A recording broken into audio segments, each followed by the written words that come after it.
terlihat jelas. Itu batuk-batuk lagi perlu minumannya. Sabar aja kami. Gak apa-apa Pak, minum dulu. Minum air hangat. Saya juga minum air hangat saya. Minum kopi. Baru minum susu tadi, minum susu sama sama kopi. Kemarin boleh saya tanya lagi nggak Pak? Boleh nanya nggak Pak? Setelah mau diskusi mau tanya apa? Ya, tempat diskusi kan. Iya. Setelah Muhammad meninggal Pak, apakah ada wahyu-wahyu Pak ke sahabat-sahabatnya Pak? Ya jelas nggak ada. Kalau nggak jelas nggak ada wahyu, mana ada wahyu ke sahabat Nabi? Karena kan gini Pak, itu kan tadi rekan saya kan menanyakan sebelum wafat apakah Muhammad itu pernah menyatakan gitu dilanjutkan ke siapa gitu? Ada bahkan lengkap referensinya, saya bisa bacakan sekarang pun dalam bahasa Arab sekali bisa. Mantap. Jadi setelah Muhammad wafat meninggal tidak ada wahyu-wahyu lagi ya Pak ya? Tidak ada petunjuk-petunjuk lagi ya Pak ya? Yang ada wasiat Nabi yang ada. Wasiat aja. Nabi memiliki wasiat, ya siapa yang harus meneruskannya, sebulan dan secara lengkap Nabi menyebutkan satu persatu sampai 13 orang disebutkan namanya pelanjut Nabi. 13 orang. Nah itu melanjutkannya itu dalam kapasitas pengajaran atau kerajaan, Pak? Kapasitas kepemimpinan. Iya, kepemimpinan kerajaannya atau kepemimpinan agamanya gitu. Segalanya, kepemimpinan segalanya baik agama dan politik. Cuman politiknya diambil alih oleh sahabat. Gitu kan. Jadi sebenarnya dia menjadi sebagai kepemimpinan agama dan politik. Tetapi politiknya dengan kasus berdirinya Sunni sebagai sekte mayoritas Islam yang didirikan oleh Abu Bakar dan Umar itu, makanya timbullah pemisahan antara agama dan politik yang disebut sekularisme itu. Jadi sekularisme itu, pemisahan agama dan politik itu terjadi setelah Nabi meninggal. Nah itu kalau memang ada wasiat seperti itu Pak, berarti kan bertanggung jawab untuk mempertahankan kitab yang dibuat Nabi Muhammad ya Pak ya. Cuma kok manuskripnya sampai sekarang nggak ada ya Pak, maksudnya gini. Wasiat itu di mana Pak? Di mana, kemana, kapan gitu?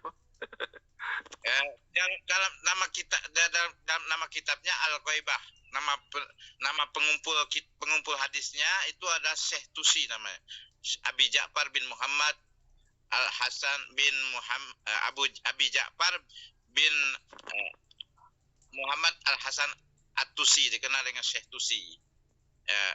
Ori itu Pak. Gimana? Ori. Maksudnya ori apa itu? Original. Ya, original.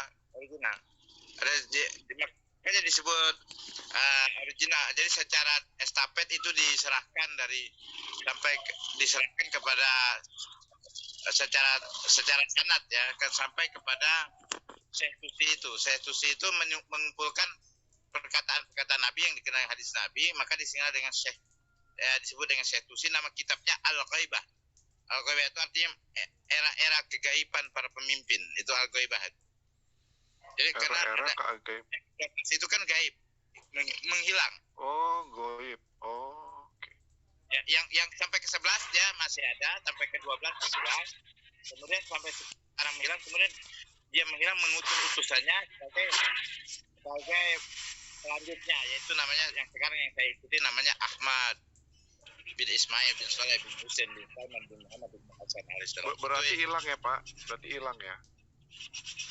Ya, gaib itu artinya identitasnya tidak diketahui, tapi bukan berarti dia menghilang. Tapi menghilang itu identitas seorang bahwa dia adalah seorang imam atau pemimpin, walaupun dia ada di tengah-tengah masyarakat, tetapi dia tidak dikenal sebagai pemimpin yang diwasiatkan itu. Terus satu lagi Pak, terakhir Pak, gini Pak, apakah ada kata-kata Muhammad bahwa Muhammad tidak boleh dilukiskan Pak? Sehingga kok kayaknya nggak ada wajah Muhammad gitu yang bisa itu kan kira-kira kan bisa ya, maksudnya bisa ya, dibentuk. Tidak ada yang dilukis, karena itu kalau dilukis otomatis tidak sesuai aslinya, berarti pemalsuan. Memang pelukisannya nggak ada. Karena waktu zaman Nabi belum ada pelukis, belum ada yang ahli melukis, sehingga tidak ada dokumentasi lukisan Nabi Muhammad. Karena tidak ada dokumentasi lukisannya, saat kita melukis berarti melakukan pemalsuan. Jadi bukan dilarang melukis gambar Nabi Muhammad, tetapi saat dilukis karena tidak ada dokumentasinya, foto, tidak ada foto atau lukisan yang aslinya, maka itu akan terjadi pemalsuan dalam lukisan. Itu dilarang. Jadi dilarang itu bukan melukisnya, tapi pemalsuannya itu. Pak, lalu kenapa di zaman itu Ka'bah gambar Isa Al-Masih sama Maria itu sudah ada di Ka'bah Tuhan? Dari mana lukisan itu? Nah, tentang informasi itu juga saya belum melihat faktanya. Kalau memang adakah terlihat sampai sekarang? Sampai sekarang saya tidak ada lihat di Ka'bah itu kan beberapa informasi katanya ada. Cuman secara faktanya mana itu? Saya tidak melihat sampai sekarang fakta itu. Sekedar informasi Bapak Ibu dan Saudari yang ada di room WFM, bahwa kita sudah live ya di channel yang live. Nggak apa-apa ya Pak Ustadz? Ya silakan. Silakan, penginjil YouTube juga bisa live bareng, diizinkan. Silakan. Ada yang mau menanyakan kepada Ustadz Jaga Sukma? Saya boleh dong nanya? Silakan. Iya. Jaga. Salam kenal ya Pak Jaga ya. Salam kenal dengan Ibu siapa? Ibu Heni. Ya Ibu Heni ya. Gimana Bu Heni? Islam itu ada berapa aliran sih Pak? Kalau menurut dalilnya, menurut keterangan atau menurut referensinya ada 73 aliran. Tetapi menurut faktanya lebih dari itu. Kalau menurut fakta di lapangan lebih dari itu. Tapi fakta dari 27 itu. Jadi yang dinyatakan keberadaannya oleh dalil, oleh referensi itu 73. Cuman di kenyataan di lapangan itu tidak bisa dihitung karena di berbagai daerah ada aliran-aliran banyak sekali. Artinya setiap belahan bumi ini banyak aliran-aliran yang lain lagi yang kita tidak ketahuinya, itu tidak pernah mensensus berapa jumlahnya. Tapi di Indonesia banyak aliran gitu ya Pak ya?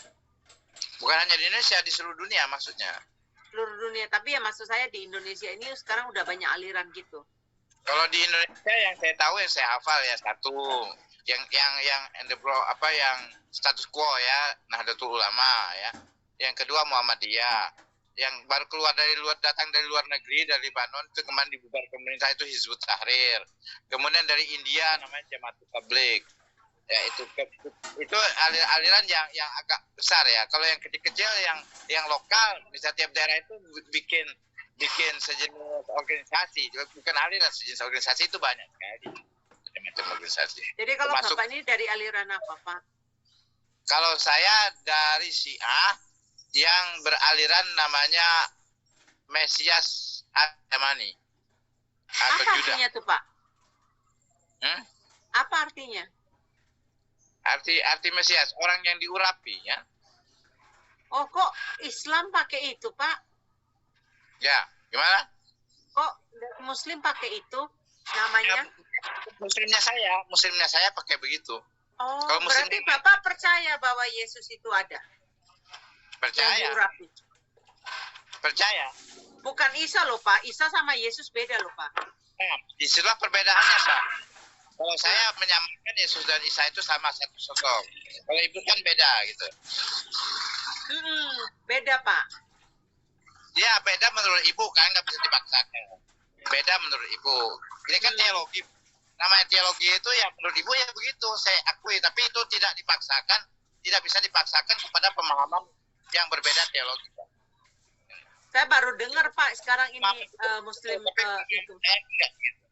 Jadi itu tidak dipaksakan. Jadi kalau saya diskusi tidak boleh memaksakan teologi orang lain kepada teologi saya. Saya hanya membicarakan teologi saya. Jadi kalau Ibu punya teologi berbeda ya silahkan Ibu yang meyakininya. Saya tetap sama. Yesus ya Isa ya. Pak, jadi saya bukan pendebat ya Pak ya. Bukan debater saya. Saya orang awam Pak. Diskusi dengan saya, silahkan Ibu pegang teologi Ibu. Saya tetap bertahan. Jadi jangan saling memaksakan cara teologi masing-masing. Itu intinya. Kalau dialog sama saya, kalau Ibu berdialog sama saya memaksakan teologi, oh itu nggak benar, salah. Nah itu